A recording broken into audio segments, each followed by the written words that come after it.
Olá, meu nome é Tainara Almeida, eu sou enfermeira, navegadora e também enfermeira dos protocolos cardiológicos. E hoje a gente vai falar um pouquinho especificamente sobre o protocolo de dor torácica. Então, antes de falar um pouco sobre o protocolo de dor torácica, a gente vai revisar o sistema cardiovascular, né? Então, o sistema cardiovascular ele é composto pelo coração, pelos vasos sanguíneos, né, que vão irrigar e vão levar o sangue oxigenado para o corpo todo e recolher esse sangue para ser oxigenado nos pulmões, e pelo sangue propriamente dito. O sangue vai ser composto aí pelos glóbulos vermelhos, os glóbulos brancos e as plaquetas, que são componentes interessantes aí, muito importantes para a gente pensar nas obstruções também, né, das coronárias.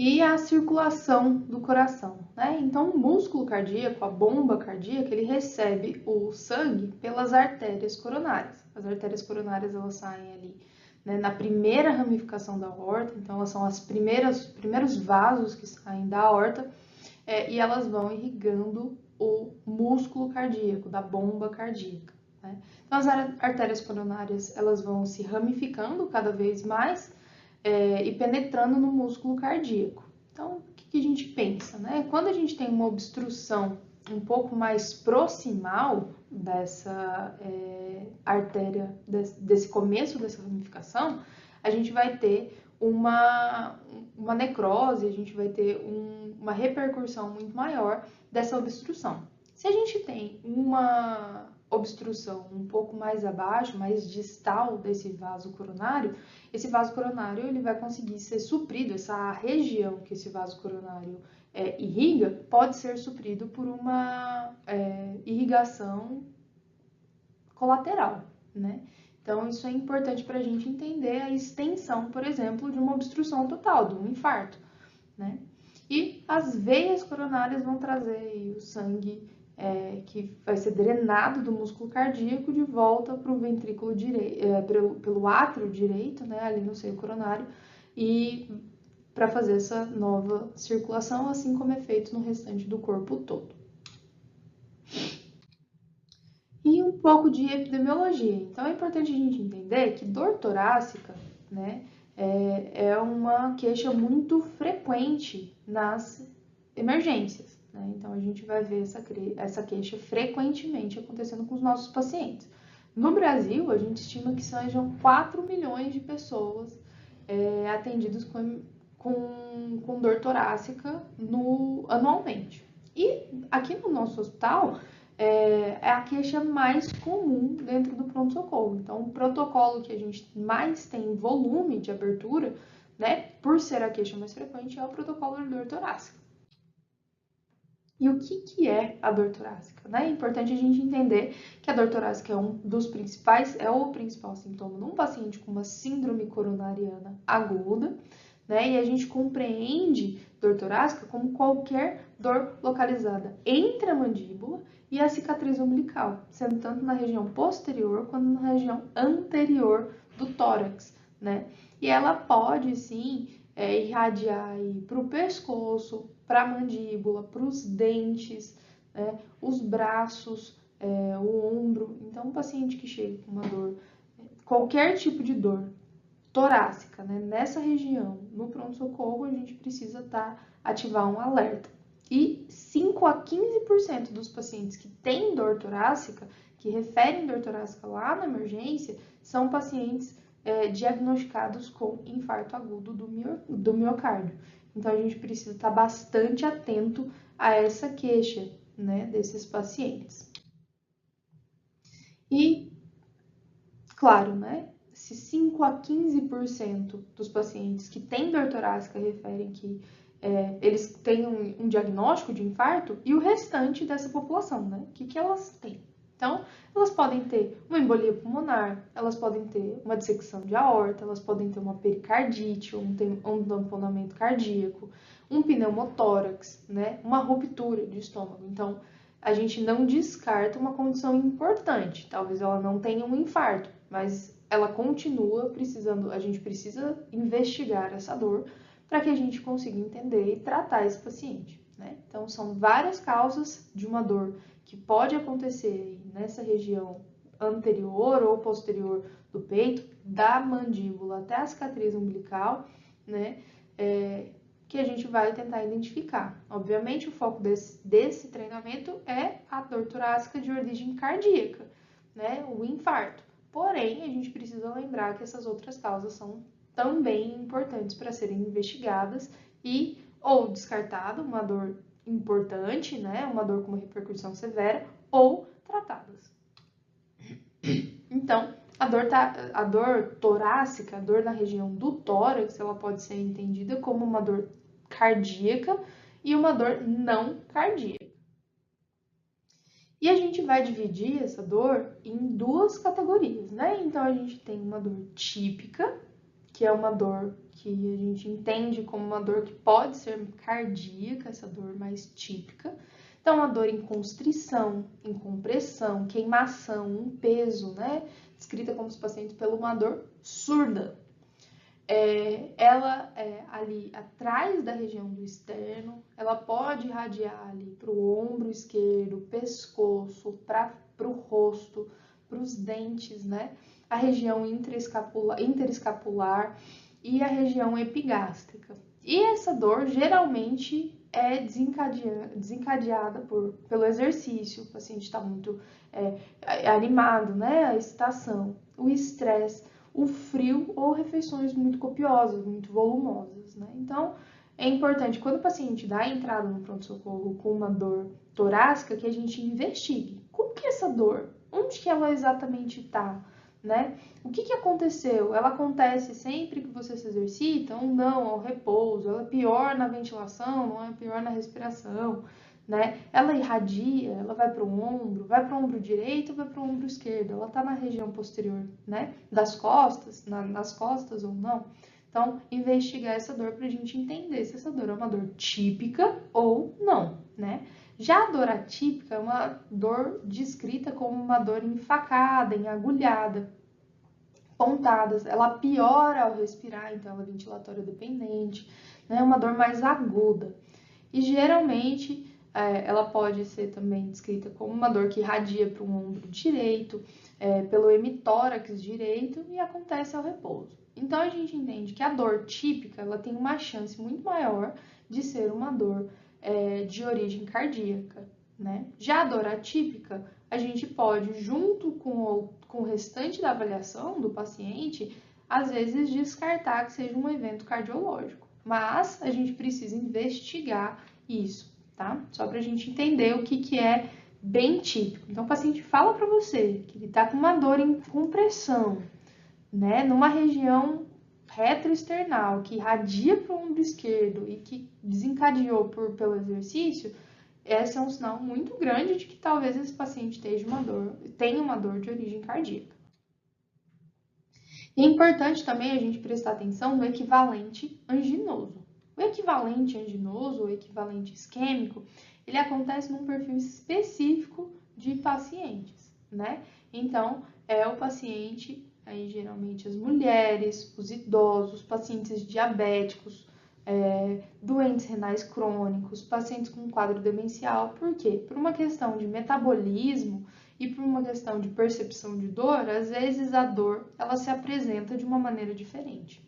Então, o paciente chegou na emergência com falta de ar, sincopou, né, apresentando muita sudorese, né, que não é compatível com o exercício, pálido, tem arritmia, tem palpitação, né, tem uma dor ali na boca do estômago, tá com náusea, tá com vômito. No geral, seriam queixas que a gente descartaria de um paciente de uma dor torácica, de uma dor cardíaca, né?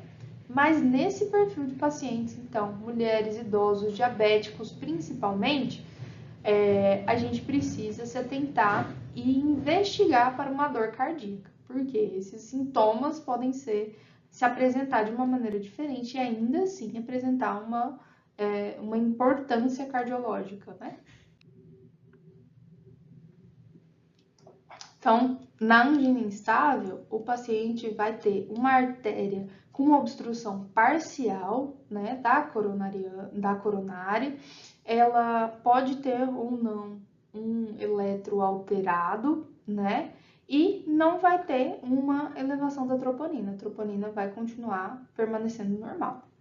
Já na síndrome coronariana sem o supra de ST, sem o supra do segmento ST ali no eletro, né, vai existir uma obstrução também parcial da coronária.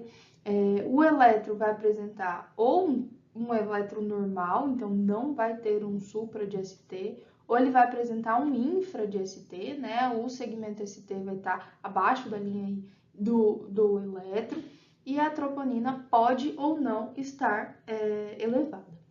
Na síndrome coronariana com supra, a gente vai ter então uma elevação do segmento ST e uma obstrução total dessa artéria coronariana, né? Então pode apresentar tanto com a elevação do supra quanto com bloqueio de ramo esquerdo novo. E a troponina vai sim estar aumentada. Importante a gente também notar as evoluções, né, de como o eletrocardiograma se apresenta no infarto né? Então, nos primeiros minutos, talvez a gente não perceba uma alteração tão importante do eletrocardiograma. Talvez a gente apresente aí, então, uma onda T um pouco mais apiculada, uma onda T mais hiperaguda, né? Passado aí dos 30 minutos até as primeiras 24 horas, aí sim a gente tem uma carinha mais conhecida da elevação do segmento ST do paciente. Então, a gente vai ter entre os 30 minutos e 16 horas aí uma elevação mais significativa do segmento ST, uma imagem mais clássica do eletrocardiograma, né, que fica mais fácil de identificar. Depois das 6 horas até as 24 horas, então a gente começa a ter uma inversão da onda T, né, e a partir da primeira semana a gente começa a ter uma regressão aí do supradesnivelamento e o eletro vai ter uma cara mais permanente, né, do que ele vai ficar depois desse evento. Para facilitar a nossa identificação e o nosso tratamento do paciente que chega com uma síndrome, com uma queixa de dor torácica, a gente tem o protocolo de dor torácica na instituição, né? Então, o protocolo de dor torácica, ele tá lá no TASI, como vocês podem perceber, e a gente vai abrir tanto com a classificação da dor torácica, então dor torácica provavelmente anginosa, definitivamente anginosa, provavelmente não anginosa e definitivamente não anginosa, né? E a gente vai definir uma rota que a gente vai ver no protocolo, na nossa ficha do protocolo de dor torácica. Então, essa carinha do nosso protocolo de dor torácica, né? Então, todos os hospitais da rede, eles trabalham com os protocolos, com alguns protocolos gerenciados, né? Entre eles, o protocolo de dor torácica. E os protocolos gerenciados, eles têm como objetivo orientar um atendimento sistematizado do paciente com aquela queixa, né? Evitando, assim, então, internações desnecessárias do paciente, evitando liberar o paciente do pronto-socorro de maneira inapropriada. Então, às vezes, o paciente tem um risco cardiovascular importante, mas a gente entendeu que aquela dor ali talvez não seja muito típica, né? A gente descarta isso, manda o paciente para casa e logo em breve esse paciente tem um evento cardiológico importante. Então, a gente precisa de um protocolo que vai nos guiar, né, sobre quais ações a gente vai tomar, baseado nessas informações que os pacientes apresentam. Uma coisa importante da gente notar é que antigamente a gente usava como hora zero, então a hora que a gente colocava como hora zero no nosso protocolo era a hora que a hora que estava na etiqueta, né? Que o paciente fazia a abertura da ficha lá na recepção. E agora a gente vai anotar a hora zero como a hora que o paciente aperta lá no totem da recepção se a queixa dele é de dor torácica. Então, para quem não conhece, no totem, né, no atendimento, então a gente tem senha normal, senha preferencial e tem uma queixa específica, né, um botão específico sobre dor torácica. Então, o paciente que tem dor torácica, o paciente que tem AVC, né, sintomas de dor torácica e sintomas de AVC, eles têm prioridade ali dentro do nosso totem. Então, eles vão ser puxados para serem atendidos na recepção mais rapidamente. E essa vai ser a hora que a gente vai considerar. Por quê? Foi a hora que a instituição descobriu, né, que ficou ciente que esse paciente tinha uma queixa de dor torácica. Então, a gente tem aí dentro do protocolo o tempo de realização do eletrocardiograma na admissão. Então, o paciente vai chegar, vai fazer lá, vai apertar no totem que ele tem uma queixa de dor torácica, ele vai fazer a ficha, vai para triagem e precisa ser feito a avaliação do eletrocardiograma dele, junto com a avaliação, né, realizado o eletrocardiograma e a avaliação do médico, isso a gente vai contar como tempo de porta-eletro, ou como a gente tem chamado, o tempo totem-eletro, que não é mais a porta como a ficha, e sim o totem, quando ele clica lá dizendo pra gente que ele tá com dor torácica. Então, a gente tem até 10 minutos para fazer esse eletrocardiograma, tá? Se o paciente teve um primeiro eletrocardiograma normal, então o paciente talvez esteja internado, e ele queixa-se de dor torácica, esse vai ser o momento da nossa admissão. Ou, por exemplo, o paciente dá entrada para uma outra queixa no nosso PS e, de repente, ele avisa para você, ele tem um eletro normal, e, de repente, ele avisa para você que ele tem uma dor torácica. Então, a gente vai ter um segundo tempo, e esse tempo vai ser o tempo considerado, né? Porque o primeiro eletro dele deu normal, ou ele estava internado e não tinha nenhuma queixa, e agora ele se queixa de dor torácica, e o segundo eletro talvez esteja alterado. Então, o paciente vai fazer o eletro.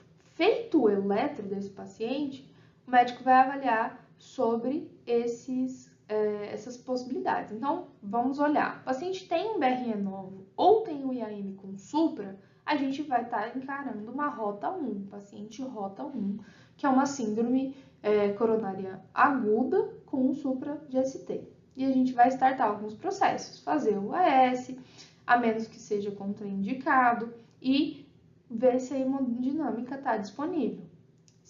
Caso a hemodinâmica não esteja disponível, a gente vai considerar se é possível que esse paciente esteja na hemodinâmica fazendo um procedimento hemodinâmico em até 120 minutos. Então, é o nosso tempo porta-guia, antigo tempo porta-balão, né? É possível que esse paciente, na vigência de um infarto, ele consiga ser, o guia consiga entrar, né, para fazer a reperfusão lá no procedimento hemodinâmico em até 120 minutos? Se sim, a gente vai aguardar a hemodinâmica, se não, a gente passa para um outro passo, né? Então, a gente tem aqui, caso não seja factível aí contatar a hemodinâmica, o paciente está na hemodinâmica para ser reperfundido em até 120 minutos, a gente vai indicar trombólise para esse paciente. E o protocolo descreve exatamente quanto tempo a gente precisa fazer, quais são as medicações indicadas para fazer nesse caso. Então, a gente tem um tempo porta-agulha, no caso totem-agulha, né, em até 30 minutos para fazer essa trombólise.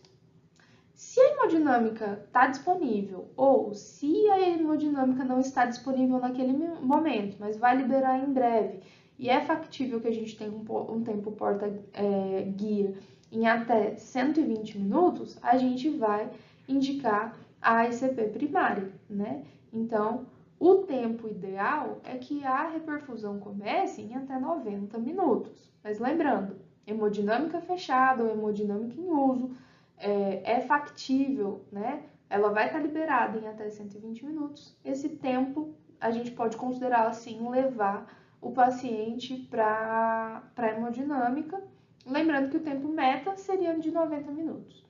E aqui tem as orientações também no protocolo sobre como que a gente vai tratar com esse paciente, né? Então, não fazer heparina, qual vai ser o segundo antiagregante plaquetário que a gente vai administrar nesse paciente segundo a prescrição médica.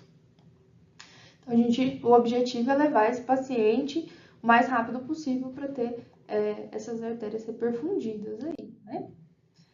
O paciente em rota 1, é importante que a gente tenha alguns cuidados de enfermagem, principalmente com eles, mas a gente divide algumas responsabilidades com o restante da equipe, né? De avaliação, de cuidado desse paciente. Então, a gente precisa fazer o eletro em até 10 minutos, lembrando que conta do tempo que o paciente descreve, diz pra gente lá no totem, na verdade, né?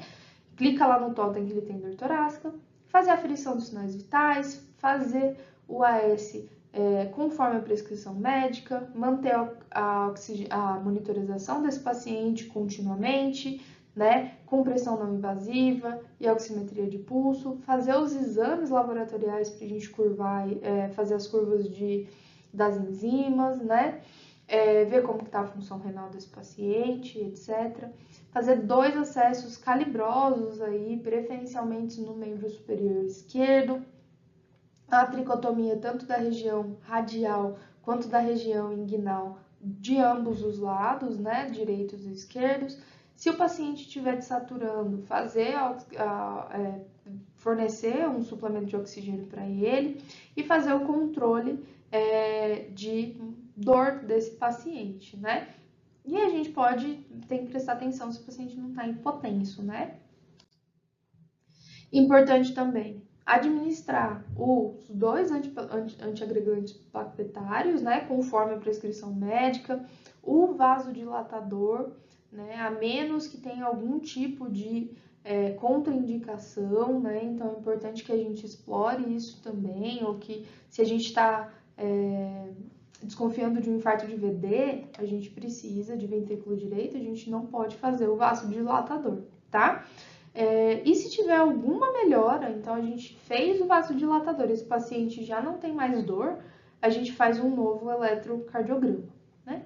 Fazer a abertura do protocolo de dor torácica, então preencher a ficha também pode ser uma responsabilidade da enfermagem, né?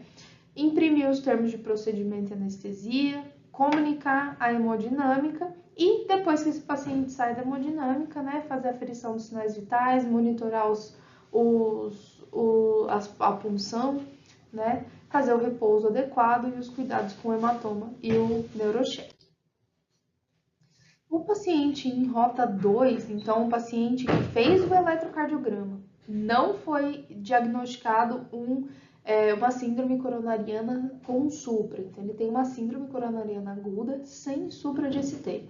Ele tem uma inversão de ST no eletro, ele tem um infra de ST eletro, a gente precisa avaliar a troponina dele, a gente mantém o AS, né, conforme a prescrição médica, e a gente vai definir aí se é uma rota 2 ou uma rota 3, né? A rota 2 é o paciente que tem uma síndrome coronariana sem supra de ST, então talvez a gente ainda tenha um tanto, né, essas artérias ainda estão abertas o suficiente que tem uma perfusão aí para esse músculo cardíaco, né? E a gente vai fazer o Grace Score, né? Esse score é importante aí tanto na rota 2 quanto na rota 3. Então, o Grace ele vai avaliar o risco de mortalidade desse paciente, né? Então, a gente preenche aí a idade, frequência cardíaca, a pressão arterial sistólica, a creatinina desse paciente e qual que é o score de Killip desse paciente, né? E ele vai dar aí pra gente um risco de mortalidade do paciente. Então, o paciente que tem um Grace Score baixo, ele tem um risco de mortalidade hospitalar de menos de 1%. Já um paciente que tem uma categoria de risco alta, né, um score de Grace acima de 140, ele tem um risco de mortalidade hospitalar acima de 3%. Pensando 6 meses depois da alta desse paciente, paciente que tem um Grace baixo, de menos de 88, ele tem uma mortalidade de menos de 3%. E esse risco aumenta conforme a pontuação do Grace, né? Já o score de Killip, a classificação de Killip, ela diz pra gente qual que é a possibilidade, né, a mortalidade, a probabilidade de mortalidade desse paciente, de acordo com o que ele chega pra gente ali no pronto-socorro, de acordo com o que a gente está avaliando. Então, o paciente chegou sem sinal de insuficiência cardíaca, ele tem uma probabilidade de mortalidade aí de cerca de 6%. Já aquele paciente que chega com crepitação, né, ou edema agudo de pulmão, aumenta-se a chance, o risco de mortalidade dele, né? E o paciente que chega em franco choque cardiogênico, com sinais de hipotensão, sinais de hipoperfusão, ele tem uma chance de mortalidade de 80%, um risco de mortalidade aí de 81%. É importante a gente fazer esses scores para a gente entender qual que é o risco desse paciente. Aquele paciente que foi, então a gente não definiu uma síndrome coronariana aguda sem supra, ele é um paciente de rota 3, um paciente que tem uma dor torácica a esclarecer. Então, provavelmente a troponina dele está normal, ele tem um eletro sem alteração isquêmica típica e a gente vai prestar atenção no Heart Score, né? O médico vai fazer o Heart Score, que é um risco, ele diz pra gente qual que é o risco ele ajuda a gente a liberar esse paciente com um pouco mais de tranquilidade, né? Nos diz, então, se esse paciente tem um risco muito grande de ter um evento cardiológico ou não. Então, a gente vai ver o Heart mnemônico, que vai falar da história, mas vamos ver se essa história desse paciente é suspeita ou não, como que está o eletro desse paciente, quantos anos esse paciente tem, quais são os fatores, quantos são os fatores de risco que o paciente tem e como que está a dosagem de troponina. A gente vai internar o paciente que tem heart score acima de 2, tá? Importante a gente lembrar também que o infarto, ele pode acontecer não só no ventrículo esquerdo, como também no ventrículo direito. E esse infarto vai apresentar algumas características típicas, né? A tal da tríade clínica do infarto de VD. Então, o paciente vai apresentar uma hipotensão arterial, uma elevação da pressão venosa de jugular, né? A turgência de jugular e uma ausculta pulmonar normal. Importantíssimo que a gente vai precisar avaliar aí se a gente tem uma suspeita desse paciente ter um infarto de VD, a gente vai tentar confirmar com um eletro, né? E a gente não vai fazer o nitrato, então a gente não vai fazer tridil ou isordil para esse paciente, tá? A gente não vai fazer nenhum tipo de nitrato nesse paciente. Os pacientes de rota 2 e 3, eles precisam de cuidados muito similares do nosso paciente de rota 1, tá? A gente vai fazer também o eletro em até 10 minutos, fazer os sinais vitais, coletar exame laboratorial, pegar um acesso periférico venoso, né, de preferência no membro superior esquerdo, fazer monitorização, fazer o AS, né, abrir o protocolo e a gente vai fazer exames de estratificação para dor e encaminhar o paciente para internação, né? Então a gente vai tentar entender se essa dor é de origem cardíaca ou não e a gente vai ver se a gente vai fazer isso internado ou não. Às vezes o paciente tem um pouco mais de tempo para fazer isso. Importante lembrar que tempo é músculo. Então, aqui a gente tem uma evolução, né, de acordo com o tempo, né? Então, primeiro a gente tem uma área de isquemia, passado alguns minutos essa área a gente já começa a fazer uma lesão permanente nesse músculo e depois essa área infartada, né, com o passar das horas aí ela pode fazer uma área de completa necrose mesmo, né? Então a gente perde tantas funções musculares, né? Uma parte funcional do coração, como da parte elétrica, isso pode ter repercussões importantíssimas para o paciente. Então, relembrando os tempos, né? O tempo totem ECG, o paciente deu entrada, tocou lá no totem, que ele tem dor torácica, a gente tem até 10 minutos para fazer o eletrocardiograma, e esse eletrocardiograma já precisa ser avaliado pelo médico. O tempo totem agulha, então a gente tem até 30 minutos, caso a gente entenda que esse paciente não vai conseguir ser reperfundido em hemodinâmica em até 30 minutos. E o tempo totem guia, que é o tempo que o paciente toca lá no totem e a gente vai levar esse paciente para hemodinâmica, a gente tem até 90 minutos para começar a reperfusão desse paciente. Importante, compartilhando um pouco do trabalho da navegação, mas também é de responsabilidade de todos os membros da equipe, as orientações de alta para casa para esse paciente. Então, hoje a gente tem a linha de cuidado de infarto com supra, né? A síndrome coronariana aguda com supra de ST. E a gente acaba acompanhando um pouco mais de perto esses pacientes. Mas os outros pacientes, os demais pacientes de outras rotas do protocolo de dor torácica, eles precisam de algumas orientações de alta também. Então, a gente vai reforçar a importância do uso correto das medicações, principalmente a DAPT e a estatina, pensando na síndrome coronariana aguda, os sinais e sintomas de um novo infarto, né? Então, deixar claro para o paciente os tipos, né, de dor que ele pode sentir, onde, né, como que essa dor pode se apresentar e orientar para que ele retorne mais rápido para o pronto-socorro. A reabilitação cardiopulmonar, então esse paciente precisa fazer uma reabilitação, acompanhar com o cardiologista e a importância aí de uma atividade física regular e de uma alimentação balanceada. Descrevendo um pouquinho para vocês também, o paciente com síndrome coronariana aguda com supra, né, de infarto com supra, é o paciente que é incluído no nosso programa de follow-up, né?